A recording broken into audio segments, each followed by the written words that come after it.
శ్రోతలకు నమస్కారం. ఇప్పుడు నేను చందమామ నుంచి శ్రీ మాచిరాజు కామేశ్వరరావు గారి రచన 'ఆకతాయి పిశాచాలు' అనే ఒక చక్కని కథను చదివి వినిపించబోతున్నాను. ఇంకా కథలోకి వెళ్దాం. 10 రోజుల పాటు పట్నంలో ఉద్యోగ ప్రయత్నాలు చేసి ఇంటికి తిరిగి వచ్చిన అవతారంతో వాడి అవ్వ, "ఏం నాయనా, నా ఆరోగ్యం సరిలేదు, నేను ఎలానూ వెళ్ళలేను. రేపు తెల్లవారుజామునే మీ మేనమామ కూతురు ఆదిలక్ష్మి పెళ్ళి, ఆ సంగతి మరిచావా?" అన్నది. అవ్వ మాటలు వింటూనే అవతారం ఉలిక్కిపడ్డాడు. ఆదిలక్ష్మి అతడి కంటే వయసులో 1-2 పెద్ద. చిన్నప్పుడు కలిసి ఆడుకున్నారు. ఆమె పెళ్లి రోజు తను మరిచిపోవటం ఏమిటి? "అవ్వ, నువ్వు గుర్తు చెయ్యకపోతే ఎంత పొరపాటు జరిగేది. మామయ్య వాళ్ళ ఇంటికి ఇప్పుడే బయలుదేరుతాను" అన్నాడు అవతారం. "ఇప్పుడా? ఇంత రాత్రి వేళ?" అన్నది అవతారం అవ్వ ఆదుర్దాగా. "చూడు, పేరుకు రాత్రే కానీ పుచ్చపువ్వు లాంటి వెన్నెల. అలా కాలవగట్టు పట్టుకున్నానంటే 2 గంటల్లో మామయ్య ఇంట్లో ఉంటాను" అంటూ అవతారం బయలుదేరాడు. వాడు కాలవగట్టు మీద చకచకా నడుస్తూ త్వరలోనే మేనమామ ఊరును సమీపించాడు. అక్కడ అవతారం కాలవగట్టు దిగి ఒక తాటితోపులో ఉన్న కాలిబాట వెంట ఊరు చేరాలి. అవతారం తాటితోపులో ప్రవేశించి కొద్ది దూరం నడిచాడో లేదో హఠాత్తుగా ఒక చెట్టు వెనక నుంచి 2 ఆడపిశాచాలు ముందుకు వచ్చి వాడి దారిని అడ్డగించాయి. అవతారం నిలువెల్లా వణికిపోసాగాడు.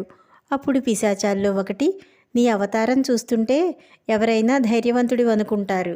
ఎందుకలా బాణం దెబ్బతిన్న కొంగలా రెపరెపలాడిపోతావు? ఎక్కడికి నీ ప్రయాణం?" అని అడిగింది. "ఆదిలక్ష్మి పెళ్ళికి" అన్నాడు అవతారం ఇంకా వణుకుతూనే.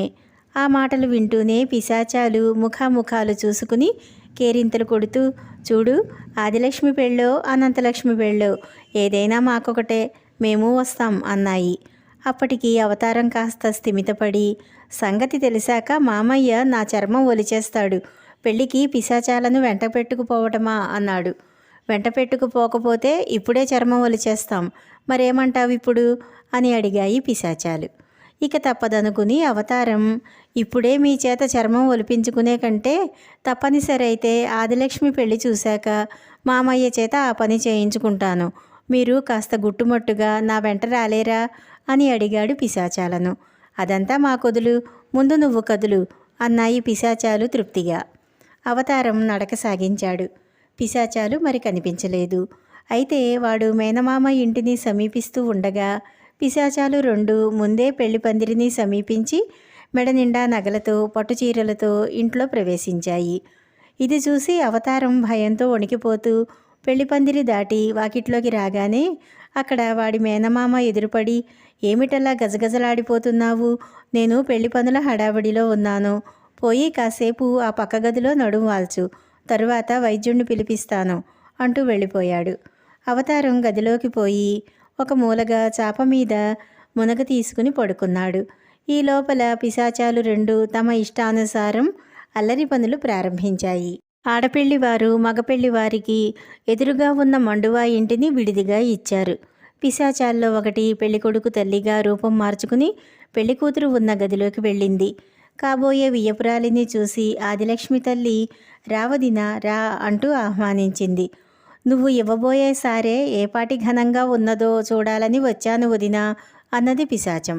ఆ పక్కనే తాటాకు బుట్టల్లో ఉన్న లడ్లు, సున్ని ఉండలు, చలిమిడి, అరిసెలు అన్నీ ఆదిలక్ష్మి తల్లి పిశాచానికి చూపించింది.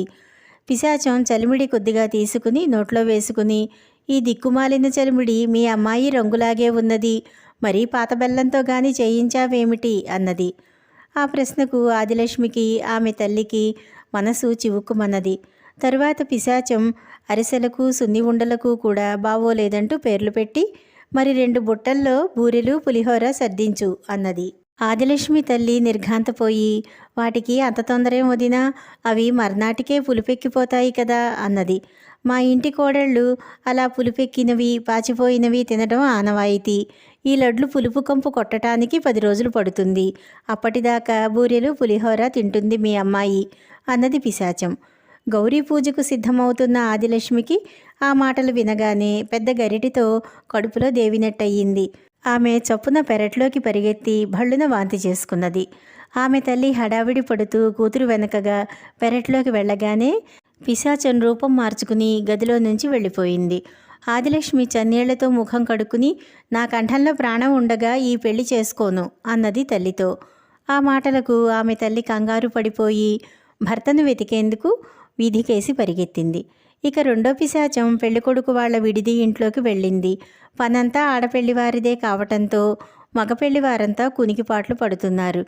పెళ్ళికొడుకు అక్కడు మిద్దె మీద పడుకుని దోమల బాధతో సతమతమవుతున్నాడు. పిశాచం పెళ్లికూతురిలా రూపం మార్చుకుని ఒక విసనకర్రతో అతడి దగ్గరకు వెళ్ళింది. పెళ్ళికొడుకు ఆశ్చర్యపడుతూ, ఇలా వచ్చావేమిటి, ఎవరైనా చూస్తే నవ్వరు అన్నాడు. ఆ మాత్రం నేను నవ్వగలను. ఇక్కడ నువ్వు దోమల బాధ భరించలేకుండా ఉన్నావని వచ్చాను.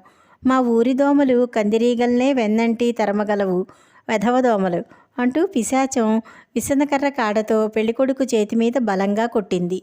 పెళ్ళికొడుకు అబ్బా అని ఊరుకున్నాడు. అయినా పిశాచం అతన్ని వదలక అక్కడొక దోమ, అక్కడొక దోమ అంటూ విసనకర్రతో ఎడాపెడా కొట్టసాగింది. దానితో సహనం కోల్పోయిన పెళ్ళికొడుకు ఇక చాలే ఊరుకో అంటూ పిశాచం చేతిలోని విసనకర్రను లాక్కున్నాడు. పిశాచం కళ్ళనీళ్లు తుడుచుకుంటున్నట్టు నటిస్తూ, దోమలను కొడుతూ ఉంటే తగిలిన చిన్న దెబ్బలకే ఇంత కోపం తెచ్చుకున్నావు. రేపు పెళ్ళయ్యాక నిజంగానే కొడితే మరింత కోపం తెచ్చుకుంటావో అన్నది. ఏమిటి, పెళ్ళయ్యాక నన్ను కొడతావా అన్నాడు పెళ్ళికొడుకు నివ్వెరపోతూ. నీ వంట నచ్చకపోతే మరి కొట్టక ఏం చేస్తాను అన్నది పిశాచం. నేను వంట చెయ్యాలా అన్నాడు పెళ్ళికొడుకు కోపంగా. గిన్నెలు కడిగి ఊరుకుందామనుకుంటున్నావా? అదేం కుదరదు. ఇంటి ముందు కళ్ళాపి చల్లటం, బట్టలు ఉతకటం, ఇంకా చిల్లర మల్లర పనులు చాలా చేయవలసి ఉంటుంది అన్నది పిశాచం.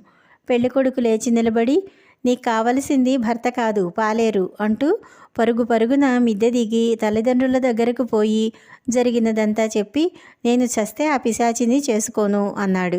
క్షణాల మీద పెళ్ళికూతురు పెళ్ళికొడుకు కూడా ఈ పెళ్లికి ఒప్పుకోవటం లేదనే సంగతి నలుగురికి తెలిసిపోయింది.